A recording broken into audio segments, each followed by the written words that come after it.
very good afternoon to everyone. I am Anuja Kurian, nursing educator from Aster Clinics DM Healthcare. It gives me an immense pleasure to moderate the session. Welcoming you all on behalf of Astropedia team for today's program. Astropedia is one of its kind initiative from Aster for the development of among the medical fraternity. This unique platform helps in knowledge sharing by doctors from different specialties, which helps in day-to-day clinical practice. Today, we are conducting our 12th Astropedia program and first one through webinar on the topic management of vertigo. We have our expert, Dr. Vishal Pawar, specialist neurologist, Aster Specialty Clinic, Discovery Gardens. Dr. Vishal Pawar is a specialist neurologist with more than 8 years of combined experience in neurology and neurotology. He did his MBBS, DNB medicine and DNB neurology from India. After 4 years of initial experience in India, he is currently working with Aster Specialty Clinic in Dubai. He has completed his Headache Master's School Program by International Headache Society in the year of 2012. He was awarded Specialty Certificate Examination in Neurology by Royal College of Physicians, UK in May 2017. He is a member of Indian Academy of Neurology and International Headache Society from 2012. And his area of interest is neurology and neurotology, headache disorders and creating online educational platforms and content. He runs a dedicated vertigo clinic in Aster Clinic Gardens. And he has presented abstracts and posters in various national and international conferences. He has conducted several learning activities on vertigo in Dubai in the last 4 years. He is invited as a faculty at several national and international forums to talk on vestibular disorders. Over to you, doctor. Thank you, Anuja, for the kind introduction. At the outset, I would like to thank Team Astropedia for this kind invitation and giving me this opportunity to present regarding the vertigo, which is a very common symptom in medical outpatients. So, today I am going to talk on management of vertigo. Hello everyone, good afternoon wherever you are watching this live telecast. So, we are going to go through a broad overview of management of vertigo. So, I have nothing to disclose and I have taken informed consent from all the patients shown in the presentation. So, we know that dizziness and headache are one of the most common complaint in the medical outpatient. And the causes for dizziness can range from a trivial cause or it can be a very life threatening cause which needs immediate attention and immediate management. So, it is very important that we diagnose the vertigo, the origin of vertigo, which disorder the patient is suffering from and treat it properly. That is very important. So, the outline of my talk is I am going to first talk about the diagnosis, how to diagnose a patient suffering from vertigo, like how to diagnose into various disorders like vestibular disorders and how to treat it. Like I will give you broad overview about how to treat.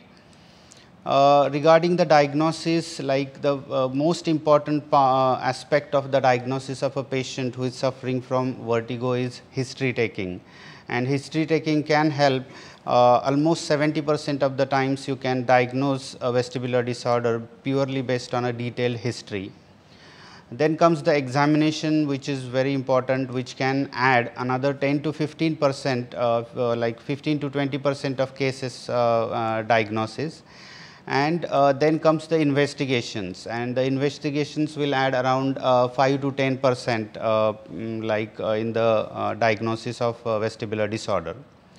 So, let us jump into the history taking. What are the historical points which are important? So, the common approach which is seen when a patient comes with a dizziness and vertigo is Usually X-ray cervical spine is ordered, and if it is abnormal and it is labeled as a case of cervical spondylosis, if it is normal, then the blood pressure or the hemoglobin is blamed, like low blood pressure problem, low hemoglobin problem, and many patients are put on vestibular suppressants without a specific diagnosis. So, let us see like how we can approach a patient with vertigo. So, this is one of the largest study, around more than 27,000 outpatients who came to the neurotology clinic, and they found that around 45% patients suffer from peripheral causes of vertigo, and BPPV being the most common peripheral cause. Around 25% were suffering from the central causes, and vestibular migraine being the most common central cause, and around 12%, 17% patient had functional and psychiatric causes, and the most common functional cause is persistent postural perceptual dizziness in the practice, and around 12% had other disorders or disorders of unknown etiology. So, if we go through this, is not the common one, and yes, cervical causes can lead to dizziness in special situations, but it is not the definitely the most common cause. We have to rule out some specific vestibular disorder before coming to the consideration of cervical spondylosis and cervical issues. So, these are the various steps one can take while approaching a patient of dizziness and vertigo. They present with variety of vestibular symptoms. They present with they explain it differently. It is a very subjective kind of sensation which every patient describe it differently. So, the Barani Society has classified the vestibular symptoms into these like broad groups, that is vertigo, dizziness, vestibulovisual symptoms and postural symptoms. This is one of the latest classification of the vestibular symptoms. And as I was telling, the timing is the most important in clinching the diagnosis of vestibular disorder. So, we have to specifically ask the patient what is the duration of attack, what is the duration of individual attack of vertigo or dizziness, if it is lasting for seconds to minutes, minutes to hours, days to weeks, or going on for months to years. So, these are the common central causes, these are the common peripheral causes, and this is one of the common functional cause.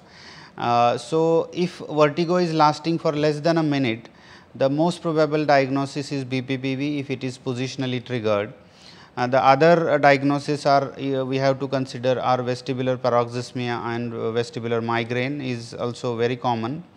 Then coming to if the vertigo and dizziness is lasting for minutes to hours, and to take this history that of the duration of attacks, and if it is lasting going on for hours and continuously present with acute onset, then it could be a stroke, posterior circulation stroke and acute unilateral vestibulopathy. And if it is going on for months, typically more than 3 months, then the most common cause of this is persistent postural perceptual dizziness, and the other causes are bilateral vestibulopathy, demyelinating disease, tumors and neurodegenerative disorders. So, if you look at these diagnosis, almost 80% of times only based on the history and examination. Then comes the third step, that is triggers. The triggers is very important, whether the attack of dizziness and vertigo is getting triggered or it is spontaneous, like there is no trigger, it is unprovoked. So, if the attack is spontaneous, then the differential diagnosis, the most common differential diagnosis is vestibular migraine, then comes the Meniere's disease, then it is either stroke or transient ischemic attacks. Then even attack of vestibular neuritis is spontaneous and there is no immediate trigger, and vestibular paroxysmia is also one of the diagnoses to be considered if the patient is having spontaneous vertigo and dizziness. If it is triggered, then it is very important to ask what are the triggers for the vertigo and dizziness.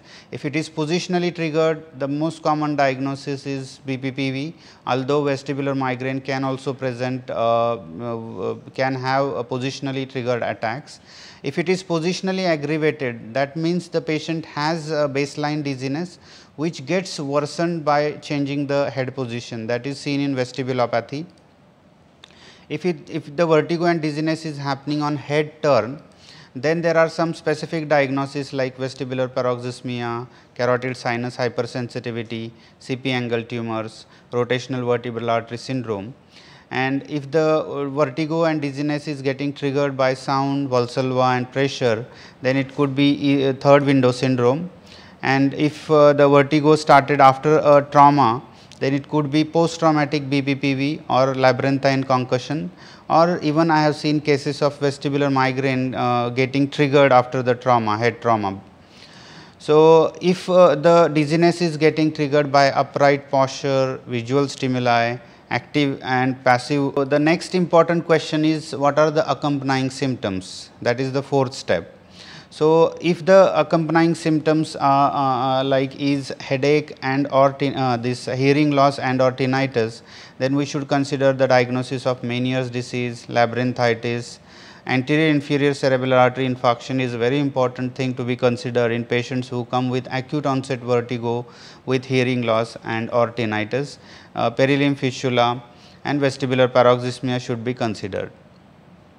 Now, coming to the associated symptoms in patients with vestibular migraine, these patients will have past or current history of migraine, and the vestibular symptoms will be of moderate to severe intensity lasting for 5 minutes to 72 hours, and half of the episodes of these vestibular symptoms are associated with one of the three, that either they are associated with headache or photophobia and phonophobia or visual aura. So, any one of these three symptoms along with the vestibular symptom and 5 such episodes, and the headache should be of migrainous variety like unilateral location, pulsating quality and moderate to severe intensity and aggravated by routine physical activity. So, if a patient gets 5 such attacks of vestibular symptoms and other diagnoses are excluded from the history, then we can come to the conclusion that it is a case of vestibular migraine. Then comes the associated symptoms like dysarthria, dysphagia, diplopia, numbness, severe postural instability and weakness of one arm, one side of the body. So, these symptoms go in favor of central cause. So, central vestibular disorder should be considered in a patient who presents with any of these symptoms along with vertigo. Of Meniere's disease, if such attacks are happening in a patient, we should think of Meniere's disease.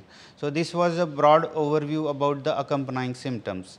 Now, coming to the defining the syndrome, whenever a patient comes with a vestibular symptom, it is very important to define the syndrome. So, the syndrome will have a specific list of differential diagnosis, and we can approach the patient based on what syndrome the patient has.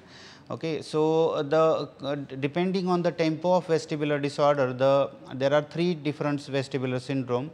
The first one is acute vestibular syndrome. In acute vestibular syndrome, what happens is the patient has acute onset continuous dizziness which lasts for days to weeks, and it is associated with vomiting, head motion intolerance. So, the patient will have acute onset dizziness, and it might be persistent, and it might improve over a period of day, it might even worsen, it might remain static depending on what disorder the patient is suffering from. Then comes the episodic vestibular syndrome, in which the patient gets attacks of dizziness, like attacks of vertigo and dizziness.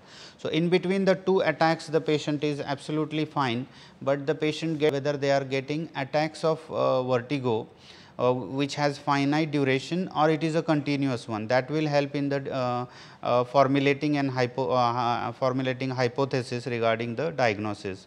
So, if a patient has sudden onset cluster of attacks which are positionally triggered, we know that the diagnosis is BPPV.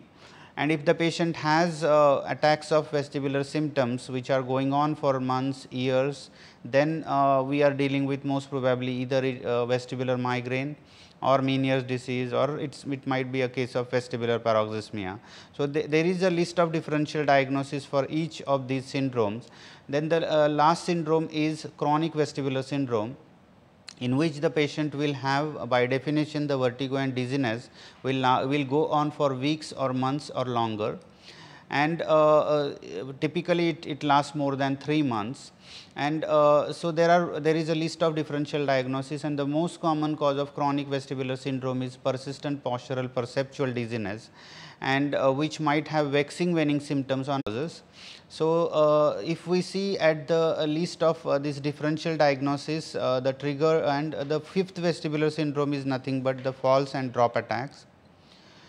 So, if we look at the triggered episodic syndrome, the most common cause of triggered episodic syndrome is BPPV. Then coming to the spontaneous episodic syndrome, the differential diagnosis most of the times it lies between the vestibular migraine and the Meniere's disease. Then comes the acute vestibular syndrome, where the differential diagnosis is between the acute unilateral vestibulopathy and the posterior circulation stroke. And as I have told, in the chronic vestibular syndrome, the most common cause is persistent postural perceptual dizziness, which leads to a imbalance on a daily basis in upright posture. So, if you look at vestibular migraine, it can present with any of these 4 syndromes. It can present with triggered episodic, spontaneous episodic, acute vestibular syndrome and chronic vestibular syndrome, and it is one of the very common vestibular disorders the patients suffer from. Now, once we have taken a detailed history and then come over, then I classify the patient into the syndrome, like whether it is a triggered episodic, spontaneous episodic, or it is acute vestibular syndrome and chronic vestibular syndrome. Then I prioritize the examination. For example, there are 4 parts of examination. So, history is important in all these syndromes, history taking is important, but as far as the examination is concerned, I divide it into 4 parts, like positional testing, hints testing, ocular motor testing and cerebellar signs. So, I perform one of these examination on a priority basis in particular syndrome. For example, if a person, and I use video nystagmography goggles, which is an extension of clinical examination for doing the first 3 parts of examination. So, in a patient with triggered episodic vestibular syndrome, I perform the positional testing first, if it is positionally triggered. Then comes the spontaneous episodic syndrome. If the patient has, it is very important to see the ABCD square score, which is a risk factor for vascular disease. So, it is very important to see whether the patient has TIA or whether the patient has any other spontaneous vestibular syndrome. If it is a young patient without history of any vascular risk factors, then usually it is a case of vestibular migraine or it could be Meniere's disease. So, we have to ask the history in detail.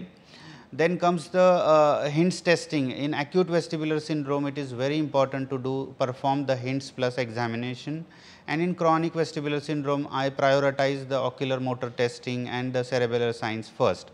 But we have to, in a given patient, we have to do all the parts of examination, and even we have to check in certain cases of we have to check the other parts of examination, special testings also we have to do, and it is very important to check the pulse and blood pressure in supine and standing position. So, these are the various syndromes, and let us go one by one. That is, first is positional testing. We know that there are 3 semicircular canals in the inner ear, and there is anterior canal, lateral canal and the posterior canal. So, the BPPV can affect any of these 3 canals, and BPPV, what happens in BPPV is there is otolith, there is a debris which is naturally not present inside the inner ear, inside the semicircular canal.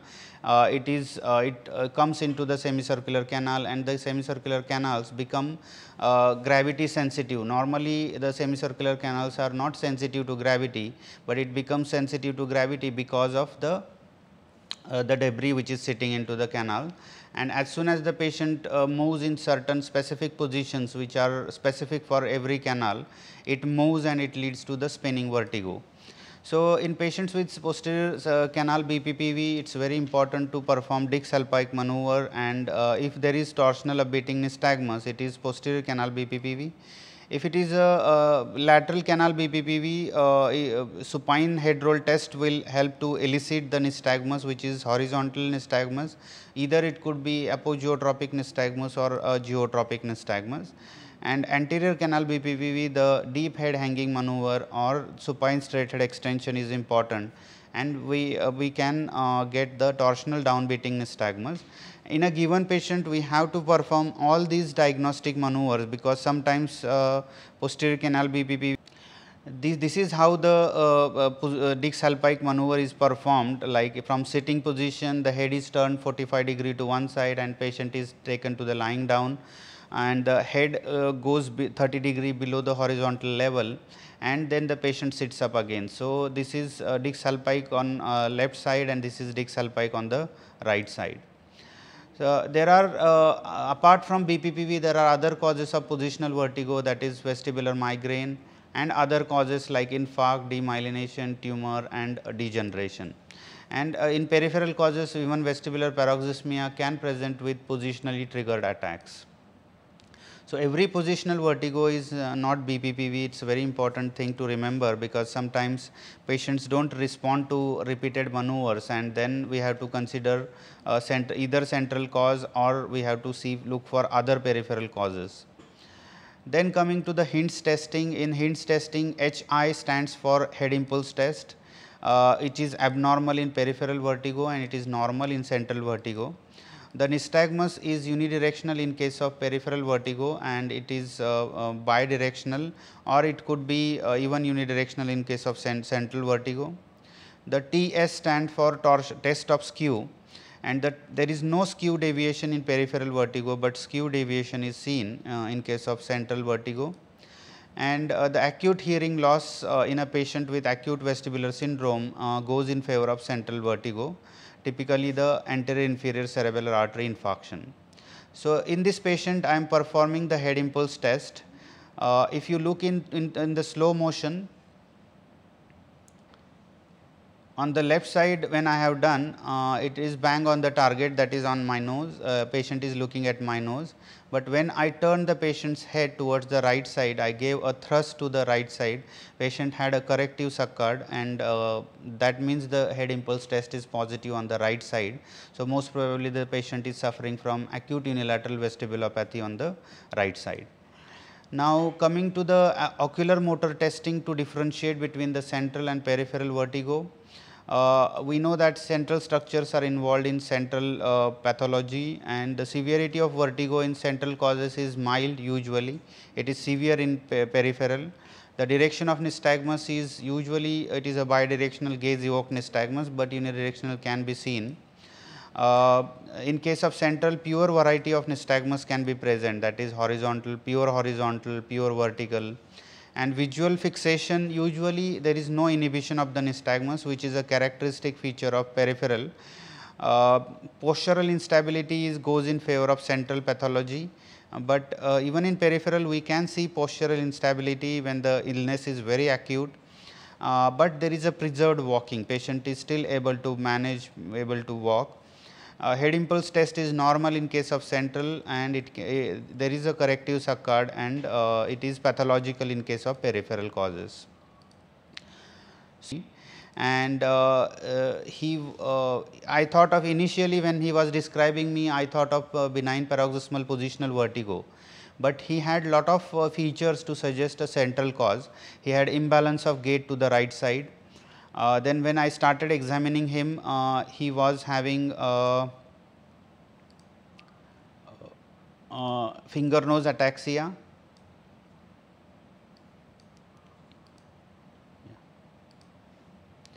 On right side you can see he was having gross finger nose ataxia, and when I asked him to stand, it is very important sign, we have to examine the patient in standing position.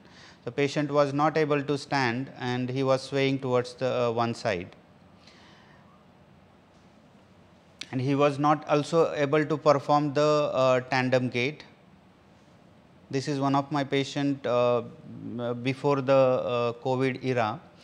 So, and he underwent the MRI brain, and it showed the posterior circulation stroke, like there was an infarct in the right sided posterior inferior cerebellar artery.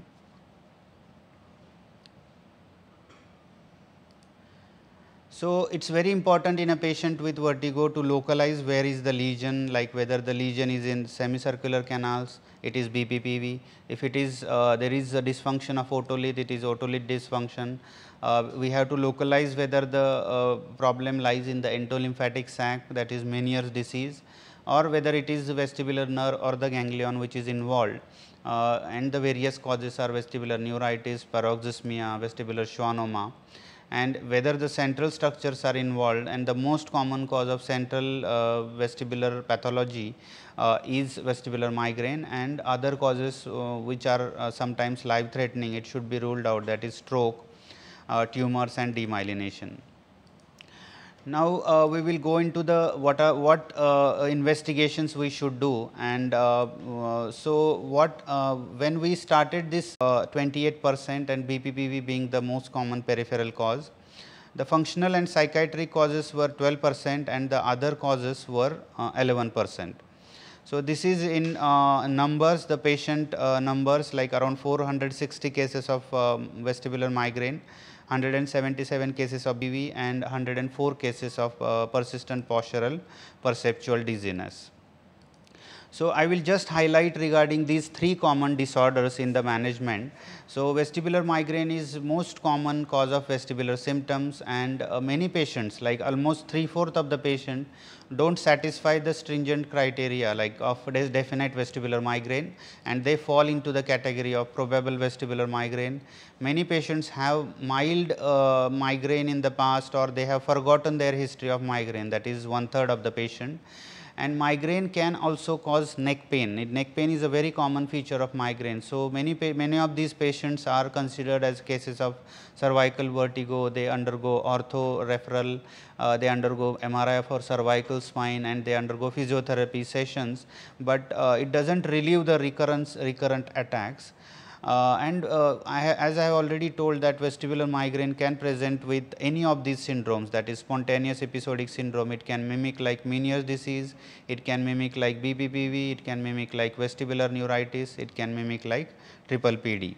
So, video nystagmography is a very useful tool in the diagnosis of patients, and it is, I consider this as an extension of clinical examination.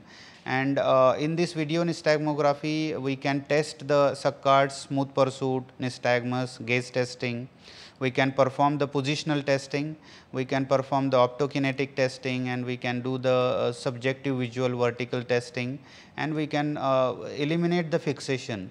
So, it is very important to eliminate the fixation and look for the nystagmus. Many a times patients with acute vestibular syndrome, if they are not examined without fixation, we can miss the nystagmus, unidirectional nystagmus, because of vestibular neuritis, and these patients undergo MRI, and MRI comes normal, and it becomes a dilemma, what is the diagnosis. So, it is very important to remove the fixation and check the patient. So, common those of who are seeing this video, if you are developing any dizziness, then you might be suffering from vestibular migraine if you have history of migraine. Now, coming to the various nystagmus patterns which are seen in vestibular migraine, there are variety of nystagmus patterns which can be seen. Although they are non-diagnostic, but there are many varieties of nystagmus which can be seen. And in a patient who is suffering from vestibular migraine, it is very important to identify their triggers, ask them to avoid the triggers, give them prophylactic medication. The patients will not improve unless we start them on prophylactic medications if they have moderate to severe disability. Treatment of acute attacks, treatment of comorbid conditions, and physical therapy wherever indicated.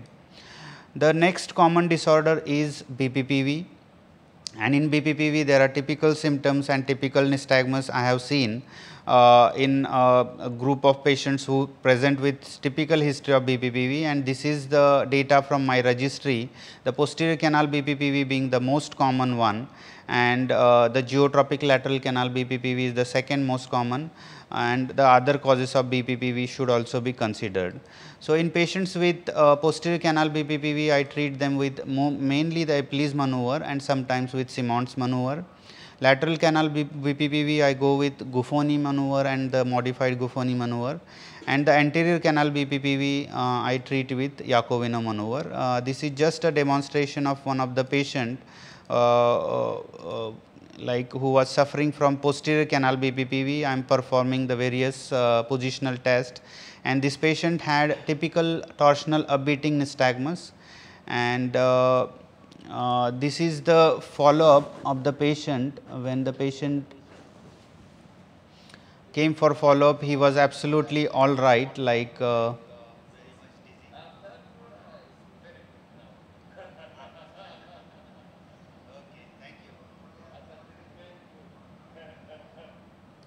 so, see, we can give a good quality of life to the patient, and it gives immense professional satisfaction when we treat a patient of BPPV with positional maneuvers and the patient gets treated with the maneuver. So, and this is another case of lateral canal BPPV in which I did a supine head roll test, and I diagnosed the patient as a case of geotropic lateral canal BPPV. There was a crescendo phase of the nystagmus, it was beating towards the ground.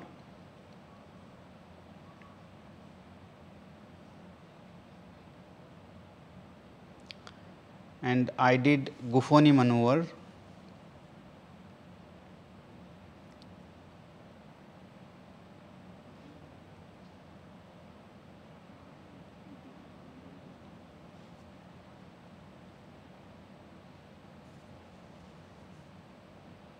And this was his follow up on the next day, and the patient was absolutely fine. He could sleep comfortably after a month, like he was on medication, but he was not feeling better. So, with the help of maneuver we can give good quality of life. Then comes the another third most common disorder, that is persistent postural perceptual dizziness.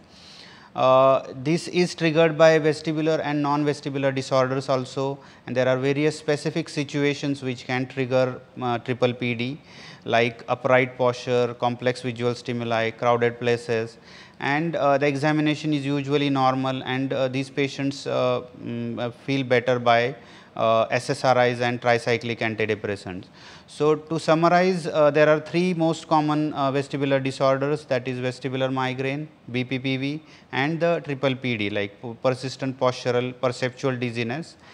And if we give labyrinthine sedatives, that is vestibular suppressants in these patients, patients do not improve, they come with recurrent attacks of dizziness. Unless we treat these patients with vestibular migraine with migraine prophylaxis, BPPV with positioning maneuvers, functional dizziness with SSRI, SNRI and tricyclic antidepressants and counseling, patients do not improve unless we give the specific treatment.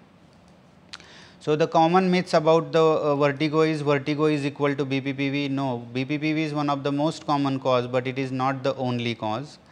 And vertigo is equal to labyrinthine sedatives. No, we have to identify the correct cause and we have to treat the cause. Vertigo is just a symptom, it is not a diagnosis, and we have to arrive at a particular diagnosis in a patient. So, this is probably my last slide, like second last slide. History is very important in all the disorders. Examination adds to around 15 to 20% in case of diagnosis. We have to perform positional test, hearing test, examination of pulse and blood pressure, Hind's examination, and in psychiatric causes there are some screening tools and the other parts of neurological examination. Video nystagmography I perform routinely in most of these patients, and there are various findings specific findings which are seen in specific disorders, and the other investigations can be utilized in specific situations like audiometry, tilt table test, V-hits and imaging, neuroimaging when a central cause is suspected. And the treatment is specific treatment for a specific disorder, like in vestibular migraine, prophylactic treatment, BPPV, the various repositioning maneuvers, triple PD, the SSRI and tricyclic antidepressants. Meniere's disease, various approaches are there for Meniere's disease. medical treatment in case of stroke and the migraine with brainstem aura, vestibular paroxysmia, and if it is a surgical cause, then surgical treatment. So, this is the last slide. If a patient comes with a dizziness and vertigo, we should take like thorough history, examine the patient, and we should carry out basic vestibular evaluation, that is vestibular video nystagmography, and we should arrive at a specific diagnosis and treat the patient with a specific therapy. So, these are my references, and I thank all of you for patient listening.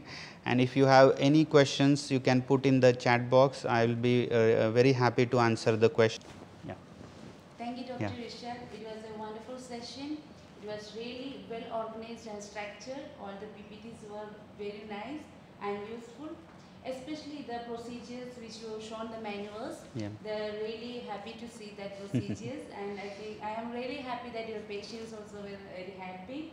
And now the chat box is live chat box is open. If you have any queries or questions, you can just put it in the chat box. The doctor will be able to answer. Just tell me, in the UAE, among the UAE population, what do you think? What will be the common causes for this vertigo? Yeah. So, since the time I started maintaining this registry, and when I analyzed the registry, then I came to know that there are certain causes which are very common in UAE population. That is, the first most common cause is vestibular migraine.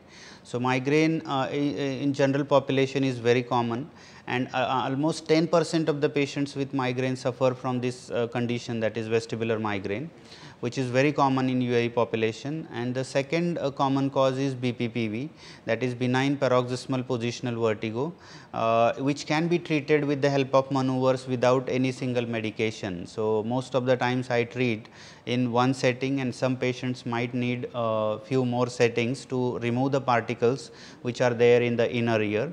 And the third most common cause I have mentioned is triple PD, that is also very common in UAE population, and variety of disorders can precipitate this condition, and patients suffer on a daily basis with imbalance.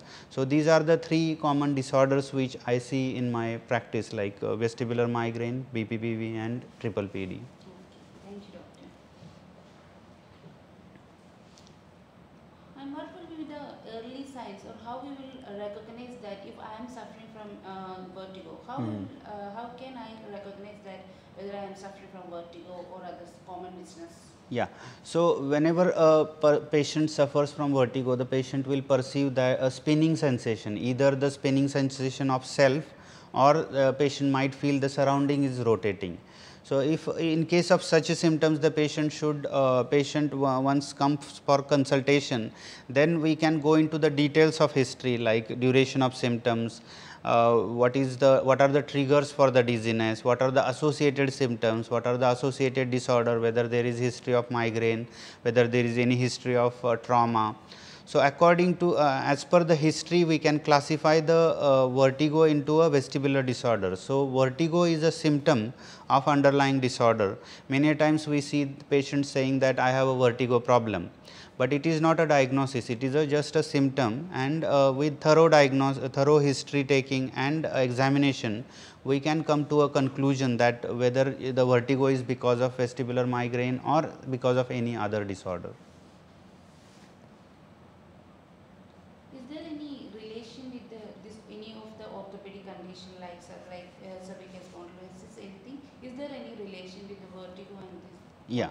Yeah. So, what happens in a patient with vestibular disorder is many a times because the vestibular nucleus, which is a seat of balance, like it receives the sensations of balance we receive in the vestibular nucleus, and the vestibular nucleus has connections with the neck muscles.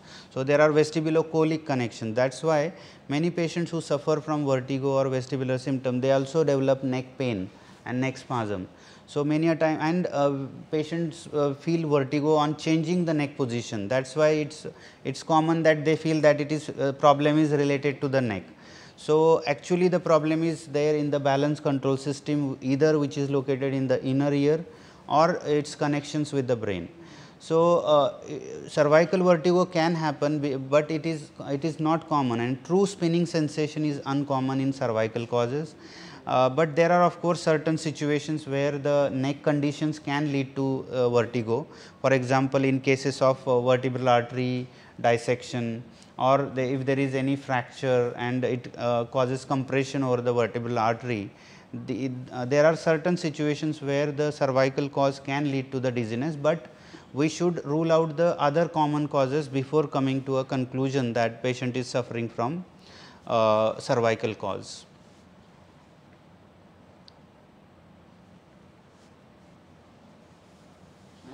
Could you just tell me how does this video nystagmography, how much effective is this the treatment of the vertigo? Yeah. So, video nystagmography basically is nothing but a specialized goggle which has cameras inside, and it is just like a it is a microscope for the eye movement. It is not going to test the vision of the patient, it is going to test the eye movements, and the eye movements has very intricate connections to in the brain.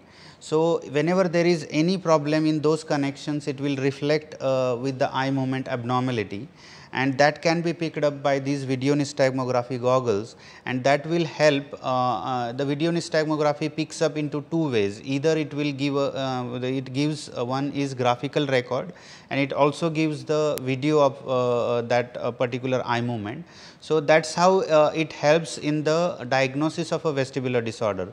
So, video nystagmography we perform, it is an extension of clinical examination, and we can do various types of ocular motor testing like Sackards, pursuit testing, optokinetic testing, caloric testing can be done, positional testing can be done with the help of the video nystagmography goggles, and even the positioning maneuvers can be performed under video nystagmography guidance, and it becomes a very good guide for treating the patient. Like, it is a very important tool for the correct diagnosis and correct treatment of the patients.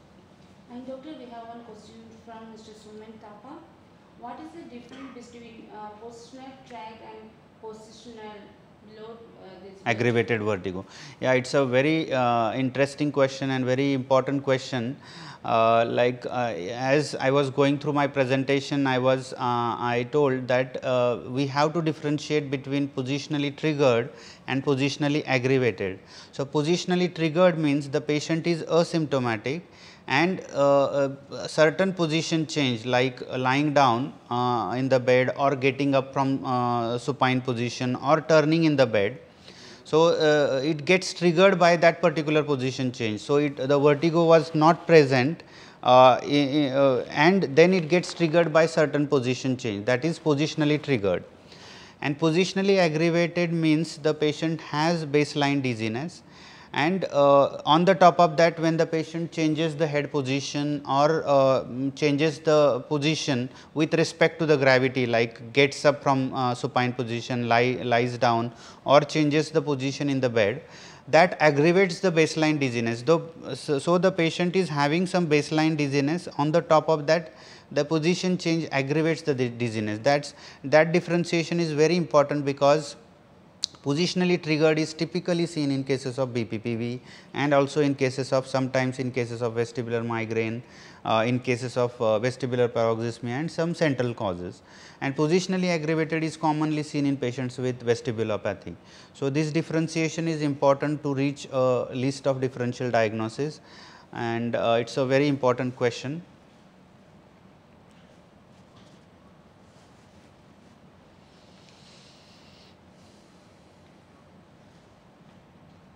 Could you just explain me about what are the common myths around this vertigo? Yeah. So, one common myth is cervical causes is the most common cause of vertigo. That is a myth. Like, cervical issues can cause dizziness in certain situations, but it is not the common cause. We have to rule out a specific vestibular disorder first, than coming to a diagnosis of cervical dizziness.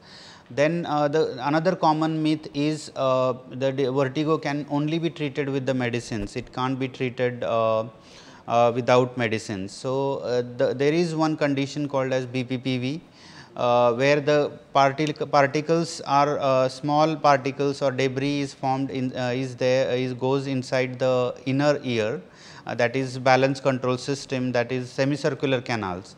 So, that can lead to positionally triggered attacks of vertigo, and that can be removed by doing specific positioning maneuvers without the need of medication. That is second myth.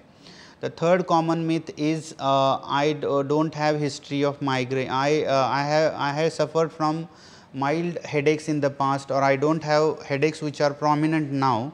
Then why is this diagnosis of vestibular migraine? That is a very common question which I get in my clinic. So, what happens is many patients have history of migraine in the past, but the same migraine, the same illness starts presenting with vertigo instead of presenting as headache. So, and when I offer a diagnosis of migraine, that vestibular migraine, they feel that it is, I no longer suffer from the headaches, but the migraine is something which once it is chronic, it can present with the dizziness instead of presenting with headache, it can present with vertigo and dizziness.